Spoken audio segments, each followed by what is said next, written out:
नमस्कार, एक बार फिर से आप सभी का बहुत स्वागत है। मैं हूं अंजलि सिंह। आप देख रहे हैं सुबह सुबह सुपरफास्ट। और इस बुलेटिन में हम बात करेंगे उन खबरों की जो आज दिन भर रहेंगी, जो आपके शहर की, आपके सरकार की हैं, आपके गांव के विस्तार के साथ।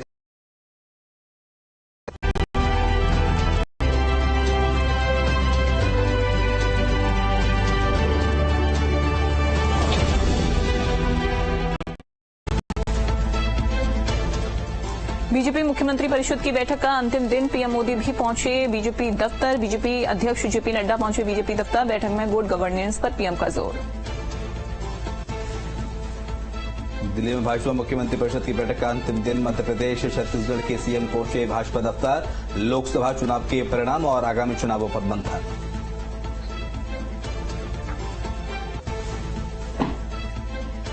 प्रधानमंत्री नरेंद्र मोदी आज सुबह 11 बजे करेंगे मन की बात। तीसरी बार पीएम बनने के बाद दूसरी बार करेंगे मन की बात। लखनऊ में सपा की अहम बैठक आज। सपा अध्यक्ष अखिलेश यादव की मौजूदगी में होगी बैठक। सुनीता केजरीवाल के हरियाणा दौरे का दूसरा दिन। आज विधानसभा चुनाव को लेकर 2 जनसभा को करेंगी संबोधित। दिल्ली में पीएम मोदी ने भाजपा शासित राज्यों के मुख्यमंत्रियों के साथ की बैठक। करीब 3.5 घंटे तक चला मंथन। आगे की रणनीति पर आज फिर होगी चर्चा। नीति आयोग की बैठक में बोले पीएम मोदी, विकसित भारत हर भारतीय की महत्वाकांक्षा। विकसित भारत में राज्यों की सक्रिय भूमिका। ममता बनर्जी का आरोप, बंगाल से भेदभाव कर रही केंद्र सरकार। कहा, बैठक में मुझे बोलने नहीं दिया गया। दिल्ली में मुख्यमंत्री परिषद की बैठक के बाद केंद्रीय गृह मंत्री अमित शाह ने यूपी के दोनों डिप्टी सीएम केशव प्रसाद मौर्य और ब्रजेश पाठक से अलग से मुलाकात की। महाराष्ट्र, पंजाब, तेलंगाना, राजस्थान समेत कई राज्यों के बदले के गवर्नर रामेन डेका छत्तीसगढ़ के नए गवर्नर। राष्ट्रपति द्रौपदी मुर्मू ने नियुक्ति की।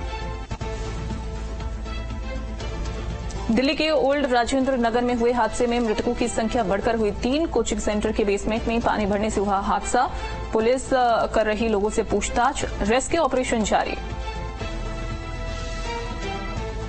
ये एक बहुत ही दुखद घटना है सबके लिए। It doesn't have to be said. हम सब भी इसी तरह के जगह से और इसी तरह के दौर से गुजरे हैं और इस तरह का इंसिडेंट होना सबके लिए बहुत दुखदायक है। We are committed to it कि हम एक स्ट्रांग केस बनाकर इन्वेस्टिगेशन करके उसका प्रॉपर और उसमें we will find out the truth. जैसे मैंने बताया, उसके लिए हमने केस रजिस्टर करके जो फोरेंसिक इन्वेस्टिगेशन कलेक्ट करना है वो भी करके और कुछ लोगों को डिटेन करके जो पूछताछ करना है वो प्रोसेस भी हमने शुरू कर दिया है। डिटेन किया कुछ लोगों को? हमने अभी कुछ लोगों को डिटेन करके पूछताछ करना भी प्रोसेस शुरू कर दिया है। अभी हमने 2 लोगों को डिटेन किया। दिल्ली में हादसे पर सियासी वार पलटवार। भाजपा ने केजरीवाल सरकार पर लगाया लापरवाही का आरोप, तो वहीं विधायक दुर्गेश पाठक ने भाजपा के काम पर उठाए सवाल।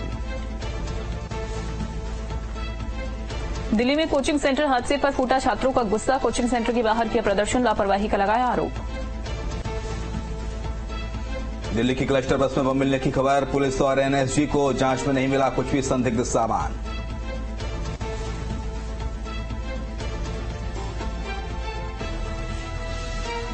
शहडोल में शराब के नशे में धुत शिक्षक का वीडियो वायरल। शराब के नशे में क्लास में लेटा हुआ था शिक्षक। आए दिन शराब पीकर स्कूल आने का है आरोप। वहीं प्राथमिक विद्यालय में पदस्थ है ये शिक्षक। शिक्षक से परेशान होकर अभिभावकों ने बनाया वीडियो। जबलपुर में ट्रांसफार्मर से टकराई तेज रफ्तार कार। नोदरा ब्रिज के पास हुआ हादसा। कार में बैठे 2 लोग गंभीर रूप से घायल हुए। निजी अस्पताल में चल रहा दोनों का इलाज। कोरबा के कुसमुंडा एससीसीएल में हुआ बड़ा हादसा। खदान के एक हिस्से में अचानक आया पानी। पानी के तेज बहाव में 4 कर्मचारी बहे। 3 लोगों की किसी तरह बची जान, लेकिन चौथा शिफ्ट इंचार्ज जितेंद्र नागर भी नहीं निकल पाए। फिलहाल एसडीआरएफ की टीम और पुलिस तलाश कर रही है। दमोह में एम्बुलेंस ने मारी मवेशियों को टक्कर। करीब 12 मवेशियों की मौके पर मौत हुई। टक्कर के बाद पलटी एम्बुलेंस। घायल मवेशियों को तेंदुखेड़ा लेकर पहुंची पुलिस। कैबिनेट मंत्री रामनिवास रावत को ठगने की कोशिश। जालसाजों ने राष्ट्रीय संगठन महामंत्री का पीए बनकर किया कॉल। मंत्री रावत से बीजेपी महामंत्री के नाम से मांगे 5 लाख रुपए। उपचुनाव में लोगों की व्यवस्था करने का झांसा दिया। शक होने पर रावत ने की क्राइम ब्रांच में शिकायत। आरोपी को क्राइम ब्रांच ने किया अरेस्ट। कवर्धा पुलिस को एक बड़ी सफलता हाथ लगी। दरअसल 13 लाख रुपए की इनामी महिला नक्सली ने आत्मसमर्पण किया। 2016 से महिला नक्सलियों के साथ काम कर रही थी और महिला पर 20 केस दर्ज है। एक अहम सफलता में रंजिता 13 लाख की इनामी माओवादी ने आज कवर्धा पुलिस के सामने आत्मसमर्पण किया है। इनके ऊपर मध्य प्रदेश में 19 अपराध और छत्तीसगढ़ में अभी 1 अपराध का पता चला है। ये 2016 से पिछले 8 वर्षों से माओवादी संगठन में काम कर रही थी। ये इनके पति प्रेम अभी भी 20 लाख के इनामी है, अभी भी माओवादियों के साथ काम कर रहे हैं। और ये Vikas special zonal committee member 25 lakh का इनामी उसके साथ कार्य करती थी। सुकमा में पुलिस के हाथ लगी बड़ी सफलता। यहां पुलिस ने 3 नक्सलियों को विस्फोटक सामग्री के साथ किया गिरफ्तार। 2 नक्सली घटनाओं में थे शामिल। पकड़े गए नक्सलियों के पास से बड़ी मात्रा में हथियार और विस्फोटक सामग्री बरामद। पकड़े गए आरोपियों को जेल भेजा गया। डिंडोरी में जनजाति विभाग के तत्कालीन सहायक आयुक्त अमर सिंह उइके को भोपाल पुलिस ने होटल से गिरफ्तार किया। एक छात्रवृत्ति की करोड़ों रुपए की राशि के गबन के आरोप में एफआईआर दर्ज हुई थी। एफआईआर दर्ज होने के बाद से वो 5 महीनों से फरार चल रहा था। मामला फरवरी माह का है, जब लोकायुक्त के निर्देश पर वर्तमान सहायक आयुक्त संतोष शुक्ला जी के द्वारा तात्कालिक सहायक आयुक्त अमर सिंह उइके के लिए शास्त्रीय राशि 13 से लेकर गठन करने की इस पर से अमर सिंह उइके के लिए 12/409/34 तारीख का अपराध पंजीबद्ध किया गया था। अपराध की कायमी के बाद से तात्कालिक सहायक आयुक्त आरोपी अमर सिंह उइके लगातार फरार चल रहे थे, जिनकी पतासाजी सभी संभावित इलाके में की गई है, जिन्हें कल दिनांक को भोपाल से गिरफ्तार। बलरामपुर के राजपुर थाना क्षेत्र में गौवंश की हत्या कर मांस बेचने के मामले में पुलिस ने एक आरोपी को गिरफ्तार कर लिया। अन्य आरोपी फरार चल रहे हैं, तलाश जारी है। 25 तारीख की है। खड़गांव में यहाँ से एक व्यक्ति के द्वारा चौकी में सूचना दी कि एक गौवंशीय गौ की हत्या कर दी गई है, जिसके संबंध में मैंने पुलिस अधीक्षक महोदय को घटना के संबंध में मुंगेर जिले के मरपाटन में बैंक में नकली सोना गिरवी रखकर लोन के लिए जाने के मामला सामने आया। बता दें कि लोन नहीं चुकाने पर बैंक मैनेजर की ओर से गिरवी रखे गए सोने की बोली लगाने की प्रक्रिया शुरू हुई। इस दौरान मामले का खुलासा हुआ। वहीं नकली सोना सामने आने के बाद बैंक ने मामले की शिकायत पुलिस से की है। फिलहाल पुलिस मामले की जांच कर रही है। उसके बाद जब अभी लोन पे करने की बात आई, 1 साल पूरे हो गए, लोन पे करने की बात आई तो बार बार उनको बोला गया भाई आप लोन पे करो। तो उनका कहना था कि मैं अभी नहीं कर पाऊंगा, कुछ ना कुछ वो बहाने बना रहे थे। लास्ट टाइम में हम लोगों ने बोला कि भाई ये गोल्ड आपका हम सेल कर देंगे, तो उनके द्वारा कहा गया कि ये लोन किसकी सूरत में जाएगा, मेरे जाने में जाएगा। तो क्या है कि जो भी ये लोन है वो सूरत सोनी चुकाएंगे। तो जब उनको लेकर के आए थे, सूरत सोनी भी हमारे ब्रांच में आ गए थे और जो लक्ष्मी साहब थे वो भी आए। जब वो लोग आकर के लोन की बात की तो उन्होंने बोला मेरे पास कोई पैसे नहीं है। तो हमने बोला आपके पास पैसे नहीं है तो फिर ये गोल्ड जो है हमें सेल करना पड़ेगा और सेल करके इस पर चुकाना पड़ेगा पैसे। तो बोल रहे हैं से आप सेल कर दो। जब मैं सेल करने के लिए वापस से गोल्ड को वेरीफाई कराया तो पता चला कि उसमें वो ओरिजिनल गोल्ड नहीं है, वो फेक गोल्ड था। धमतरी में पुलिस ने चोर गिरोह का किया पर्दाफाश। 3 आरोपियों को किया गिरफ्तार। सोने चांदी के गहने समेत 7,20,000 रुपए जब्त किए। चोर सोने मकान को बनाते थे निशाना। बरूद कचना निमोरा में चोरी की घटनाओं को दिया था अंजाम। आरोपियों के खिलाफ कई जिलों में है केस दर्ज। अनूपपुर में हज यात्रा कराने के नाम पर दंपत्ति से 12 लाख की ठगी का मामला सामने आया। अल फलाह नामक टूर एंड ट्रेवल्स एजेंसी के प्रोपराइटर पर ठगी के आरोप लगे हैं। ट्रेवल एजेंसी के मालिक के खिलाफ कई धाराओं के तहत केस दर्ज किया गया है।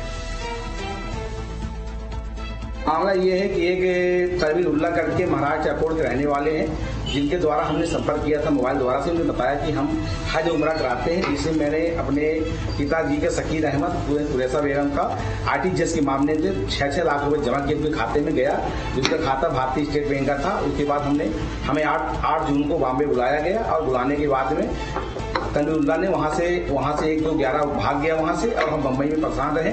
इसके बाद हम अपने निवास पे वापस लौट आए और पैसे की बात करने लगे तो तनवीरुल्लाह ने हमारे पते पे दो चेक हमारे पते पे भेजा, और जब चेक हमने बैंक में लगाया तो चेक जो है वो बाउंस हो गया, और उसकी शिकायत हम बिजली थाने में किए न्याय के लिए हमने। इसमें हज यात्रियों से पैसा लिया गया, 6-6 लाख रुपया लिया गया, और उनको बोला गया कि आपका हम सऊदी अरब भेजेंगे हज के लिए मक्का मदीना, लेकिन उनको डिले किया गया। पहले दिन उनसे जो है तो बोला गया कि फ्लाइट कैंसिल हो गई है, फिर बहाना किया गया कि फ्लाइट कैंसिल हो गई है। इस तरह से उसके द्वारा धोखाधड़ी की गई है। इस पे अपराध पंजीबद्ध कर लिया गया है, आरोपियों की तलाश की है। इंदौर के न्याय नगर एक्सटेंशन में हुई अवैध मकान तोड़ने की कार्रवाई के दौरान हुए पथराव में पुलिस ने 5 लोगों पर नामजद मामला दर्ज किया। वहीं अन्य लोगों पर वीडियो फुटेज के आधार पर मामला दर्ज किया गया। न्याय नगर सोसाइटी का एक मामला काफी लंबे समय से चल रहा, और उसमें कल माननीय उच्च न्यायालय के आदेश से इसमें रिमूवल की कार्रवाई प्रशासन के द्वारा की जा रही थी, और इस कार्रवाई का मौके पर जो विरोध किया गया, उसके बाद कुछ लोगों ने उस पर जो वहाँ जेसीबी थी, जो पॉपुलर मशीन थी, उस पर पत्थर भी फेंके, जिससे उसका कांच भी टूट गया, एक आदमी को चोट भी लगी है। इसमें जो उनका जो सुपरवाइजर है, नगर निगम की सुपरवाइजर, उनकी रिपोर्ट पर पुलिस ने एक अपराध पंजीबद्ध किया गया है। छत्तीसगढ़ के सारंगढ़ बिलाईगढ़ जिले में स्कूल को बम छुड़ाने की धमकी मिली है। अज्ञात आरोपी ने स्कूल की खिड़की के अंदर घुसकर ब्लैक बोर्ड पर धमकी लिखी है। सूचना मिलते ही पुलिस मौके पर पहुंची और मामले की जांच शुरू की है। आज 10 बजे करीब मैं विद्यालय में था। शासकीय प्राथमिक विद्यालय बोईडीह के प्रधान पाठक महावीर प्रसाद ने मुझे टेलीफोन से बताया कि हमारे विद्यालय में अज्ञात व्यक्ति द्वारा ब्लैक बोर्ड में विद्यालय को बम से उड़ाने का धमकी लिखा हुआ है। तब मैंने संज्ञान लेते हुए, चूंकि मैं संकुल शैक्षिक समन्वयक हूं, मैं यहां आया, देखा तो 2 ताले, रसोई कमरे के 2 ताले टूटे हुए मिले, और उसमें ब्लैक बोर्ड में तीनों स्कूल को 15 अगस्त के पहले बम से उड़ाने की जो है टूटी फूटी भाषा में छत्तीसगढ़ी और हिंदी मिक्स में लिखा हुआ है। थाना बारामकेला क्षेत्र अंतर्गत बोईडीह प्राथमिक स्कूल में ब्लैक बोर्ड में कुछ धमकी भरे शब्द लिखे हुए मिले थे। जैसे ही पुलिस को सूचना मिली, तत्काल टीम रवाना हुई और इस पे जांच की जा रही है, विधिवत कार्रवाई की जाएगी। इसमें प्राइमा फेसी जो है किसी असामाजिक तत्व या द्वारा किया गया कार्य लग रहा है। पुणे के बाद नवी मुंबई में हिट एंड रन का मामला। वाशिंग सेक्टर 9 में इनोवा ने रिक्शा को टक्कर मारी, रिक्शा चालक की मौत। यूपी के मिर्जापुर में कावड़ियों से भरी बस और ई रिक्शा में टक्कर, हादसे में 3 की जान गई, 12 से ज्यादा लोग गंभीर रूप से घायल हुए। सहारनपुर में स्पीड ब्रेकर ने ली युवक की जान, हद से ऊंचा बना था स्पीड ब्रेकर, घटना का सीसीटीवी आया सामने। नोएडा में ट्रेडिंग के नाम पर युवक से 43 लाख की ठगी, आरोपी को पुलिस ने किया गिरफ्तार। ठगों के गिरोह की तलाश कर रही पुलिस की टीम। कानपुर में कलयुगी बेटे ने मां और छोटे भाई को पीटा, छोटे भाई को घर के बाहर लात घूंसों से पीटा। मारपीट का वीडियो सोशल मीडिया पर वायरल। नौबस्ता थाना क्षेत्र के गंगापुर कॉलोनी का मामला। रायपुर में मोदी सरकार के तीसरे कार्यकाल के पहले बजट को लेकर संवाद कार्यक्रम का आयोजन किया गया, जिसमें केंद्रीय मंत्री मनसुख मांडविया ने केंद्रीय बजट के महत्वपूर्ण पहलुओं पर चर्चा की। कार्यक्रम में प्रदेश के कई मंत्रियों के साथ बुद्धिजीवी वर्ग के लोग शामिल हुए। ये बजट विकसित भारत बनाने के लिए है, डेवलप्ड कंट्री बनाने के लिए है। और जब डेवलप्ड कंट्री बनाने के लिए जब विजन तैयार करते हैं, तब डेवलप्ड कंट्री कैसे बने उसका भी अध्ययन आवश्यक होता है। और इसलिए 25 साल का विजन मोदी जी जब तय कर रहे थे, तब तो हमको बता रहे थे कि हमें देश को 4 जाति के लिए देश में काम करना पड़ेगा। और एक 4 जाति है कौन? तो मोदी जी ने कहा कि देश की महिलाओं के लिए काम करना होगा, देश के युवाओं के लिए काम करना होगा, देश के किसानों के लिए काम करना होगा।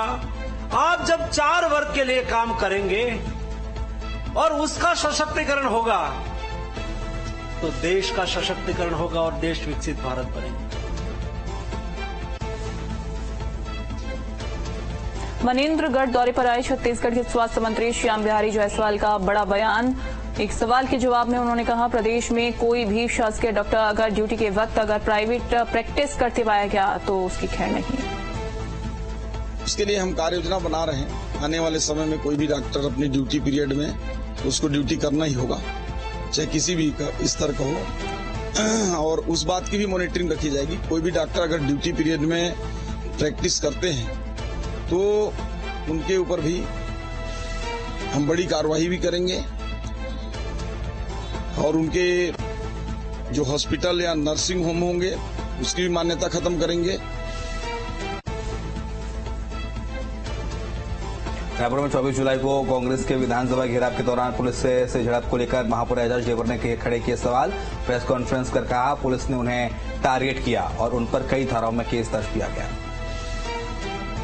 एक वीडियो मेरे पास में है जिसमें पुलिस वाले मेरी कारों पकड़ रहे हैं, वो आप लोगों को मैं शेयर करूंगा।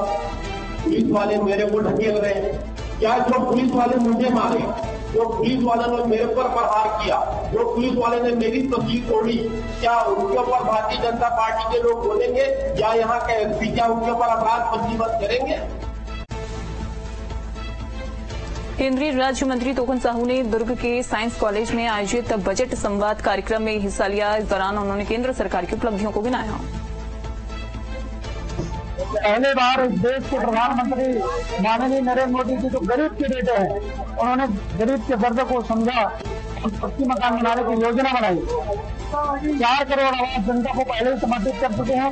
3 करोड़ आवास के लिए इस बजट में प्रावधान किया गया है। आने वाले 5 साल में हम 3 करोड़ आवास अभी से स्वीकृतियां चालू हो गई है, हम बनाएंगे। जरूरतमंद की सेवा करना भारतीय जनता पार्टी पूरी ईमानदारी के साथ। छत्तीसगढ़ समेत कई राज्यों के राज्यपाल बदले गए। रामन डेका को छत्तीसगढ़ का राज्यपाल बनाया गया। हरिभाऊ किशन राव बांगड़े राजस्थान के राज्यपाल बने। विष्णुदेव वर्मा को तेलंगाना का राज्यपाल नियुक्त किया गया। गरियाबंद में बारिश के बाद नदी नाले उफान पर। गरियाबंद में एक तस्वीर आई सामने। ग्रामीणों ने उपवंती नदी से शव यात्रा के दौरान नदी को पार किया। कंधे पर अर्थी लेकर ग्रामीण उपवंती नदी को पार करते दिखे। यहां पिछले 7 सालों से नदी पर पुल बनाने की ग्रामीण कर रहे हैं मांग। रायपुर के सूरजपुर के वैद्यनाथपुर में सरपंच और सचिव की लापरवाही सामने आई। वैद्यनाथपुर पंचायत में सड़कों की हालत जर्जर है, जिसकी वजह से स्थानीय लोग सड़क पर उतरकर धान रोपने को मजबूर हो गए। कर रहे हैं कि इस रोड को बनवा दें। आप देख सकते हैं कितना कीचड़ हो चुका है और हमारे ग्राम से सचिव सरपंच द्वारा किसी प्रकार का कोई आश्वासन भी नहीं दिया जाता। इस रोड के लिए 2022 में लगभग 80,000 रुपये मरम्मत हेतु स्वीकृति की गई है। उस पैसा को भी अभी तक सरपंच सचिव नहीं लगाया गया। स्कूल आने जाने में हम लोग को तकलीफ होता है और सड़क भी बहुत वो है, फिर क्या बोलते हैं, आने जाने में भी हम लोग को तकलीफ होता है और रोज गिर जाते हैं, ड्रेस भी गंदा हो जाता है। इसीलिए मैं सरपंच लोग आग्रह करती हूँ कि मतलब सड़क को जगदलपुर में तालाबों के रखरखाव में नगर निगम विफल साबित हो रहा है। एनजीटी ने शहर के गंगा मुंडा तालाब में हो रहे अतिक्रमण को संज्ञान में लिया और नगर निगम को नोटिस जारी किया। मुंडा तालाब में जो है अतिक्रमण के संबंध में एनजीटी का निर्देश प्राप्त हुआ है, क्योंकि तालाबों का रखरखाव और संधारण और उसकी सुरक्षा करने का जिम्मेदारी जो है पर्यावरण के दृष्टिकोण से भी और फिर शहर के हिसाब से भी नगर निगम को है। इसमें एनजीटी ने स्पष्ट कहा है कि यदि तालाब में किसी प्रकार का कोई भी अतिक्रमण है तो उसको हटाया जाए। उसकी समय सीमा उन्होंने दिसंबर 2024 तक दिया है, क्योंकि अभी बारिश का सीजन भी है और फिर अभी पूरा सर्वे भी करना पड़ेगा, साथ में सीमांकन नए सिरे से करना पड़ेगा। सीमांकन करते हुए जो भी अतिक्रमित लोग हैं उनको हम हटाने और साथ में कहीं न कहीं उनको व्यवस्थापन करके हटाने का हम प्रयास करेंगे, ताकि उज्जैन में सावन के महीने में निकलने वाली बाबा महाकाल की सवारी को लेकर विशेष तैयारियां की जा रही हैं। इसी कड़ी में पुलिस ने 350 जवानों का विशेष बैंड भी सवारी के साथ साथ शिप्रा नदी के तट पर पूजन के समय अपनी प्रस्तुति देगा। बता दें कि 29 जुलाई को निकलने वाली बाबा महाकाल की सवारी में पुलिस जवानों का एक बैंड मधुर धुनों की प्रस्तुति देगा, जिसकी प्रशिक्षण पिछले 6 महीनों से दी जा रही है। मौसम विभाग ने आज इंदौर, जोधपुर समेत प्रदेश के 15 जिलों में तेज बारिश का अलर्ट किया जारी। भोपाल में सुबह से कभी तेज कभी रिमझिम बारिश का दौर जारी। प्रदेश में छोटी नदियां उफान पर, बड़ी नदियों और बांधों में लगातार बढ़ रहा पानी। उत्तराखंड के टिहरी में लैंडस्लाइड से बड़ी तबाही। तोली गांव के पास 6 मकान मलबे में दबे, किसी के हताहत होने की खबर नहीं। टिहरी में बालगंगा नदी का रौद्र रूप दिखा, नदी में समा गई दुकान, इलाके में मचा हड़कंप। टिहरी में मूसलाधार बारिश से नदी नाले उफान पर, धर्मगंगा नदी का भी जलस्तर बढ़ने के चलते हालत खराब, खौफ के साए में जीने को मजबूर हैं लोग। उत्तराखंड के सोनप्रयाग से लैंडस्लाइड का खौफनाक मंजर आया सामने। अचानक पहाड़ से गिरे पत्थर, श्रद्धालुओं में मचा हड़कंप। उत्तरकाशी के गंगोत्री धाम में बढ़ा भागीरथी नदी का पानी, निचले इलाकों में तेजी के साथ पहुंच रहा पानी, लोगों को अलर्ट किया गया। रुद्रप्रयाग में केदारनाथ मार्ग पर सोन नदी उफान पर, कई जगह सड़कें क्षतिग्रस्त, लोगों को भारी परेशानी। देहरादून में भी नदी नाले उफान पर, शास्त्र धारा में नदी का जलस्तर बढ़ने के बाद पर्यटकों की एंट्री रोकी, मौसम विभाग का ऑरेंज अलर्ट जारी। चमोली के नारायण बगड़ में बादल फटने से तबाही, जगह जगह मलबा आने से परेशानी, हाईवे भी हुआ प्रभावित। चीन के शिन्यांग में बदला मौसम, भारी बारिश की वजह से कई जगहों पर आई बाढ़, सड़कों पर बह रहा पानी का सैलाब। चीन के चाओझू में पिछले 24 घंटे में हुई 401 मिलीमीटर बारिश, भीषण बाढ़ की चपेट में पूरा शहर। भारी बारिश से चाइना की डोंगग्वान का भी हाल बेहाल, सड़क पर पानी भरने से बंद पड़ी गाड़ियां, चारों तरफ सैलाब का मंजर। चीन के हुनान प्रांत में तूफानी बारिश के चलते आई भयंकर बाढ़, सैलाब का दिखा रौद्र रूप। सऊदी अरब में भारी बारिश के बाद सड़क पर भरा पानी, पानी में बंद पड़ी कई गाड़ियां। रूस में भारी बारिश के चलते बांध टूटा, निचले इलाकों में भरा पानी, खतरे को देखते हुए इलाके को खाली कराया गया। मैक्सिको में भारी बारिश के बाद सड़कें नदियों में तब्दील हुई, सड़कों पर भारी जलजमाव हुआ, गाड़ियों को आने जाने में हो रही परेशानी। इजराइल के कब्जे वाले गोलान में एक फुटबॉल मैदान पर रॉकेट अटैक, इलाके में एक बच्चे सहित 10 लोगों की मौत, लेबनान की तरफ से दागे गए थे रॉकेट। फुटबॉल ग्राउंड पर हमले की बाद की तस्वीरें आई सामने, मैदान के पास टूटी दिखी साइकिल, मौके पर एम्बुलेंस और रेस्क्यू टीम भी नजर आई। गाजा में एक स्कूल पर इजरायली सेना ने एयर स्ट्राइक किया, हमले में 15 बच्चे, 8 महिला सहित 30 की मौत, 100 से अधिक घायल। रूसी Su-27 लड़ाकू विमान ने ब्रिटिश टाइफून जेट को खदेड़ा, काला सागर में दोनों देशों के बीच बढ़ा तनाव। टेक्सास के डलास में चर्च में लगी आग, आग की वजह से ढह गया छत का हिस्सा, हादसे में कई लोग घायल। इलेक्ट्रिक गाड़ियों पर 30 सितंबर तक मिलेगी सब्सिडी, सरकार ने EMPS के लिए 278 करोड़ रुपए बढ़ाए। हैवी इंडस्ट्रीज मिनिस्ट्री ने देश में इलेक्ट्रिक गाड़ियों की बिक्री को बढ़ावा देने के लिए 13 मार्च को लॉन्च किया था स्कीम। अगस्त में 13 दिन बंद रहेंगे बैंक, 4 रविवार और 2 शनिवार के अलावा अलग अलग जगहों पर 7 दिन नहीं होगा कामकाज। चीनी खरीदना हो सकता है महंगा, अगले कुछ दिनों से चीनी के न्यूनतम बिक्री मूल्य में बढ़ोतरी पर फैसला ले सकती केंद्र सरकार, फूड सेक्रेटरी की ने दी अहम जानकारी। पेरिस ओलंपिक में मनु भाकर ने जगाई मेडल की उम्मीद, 10 metre women's air pistol event के फाइनल में बनाई जगह, पदक के लिए आज लगाएंगे निशाना। फिलहाल वक्त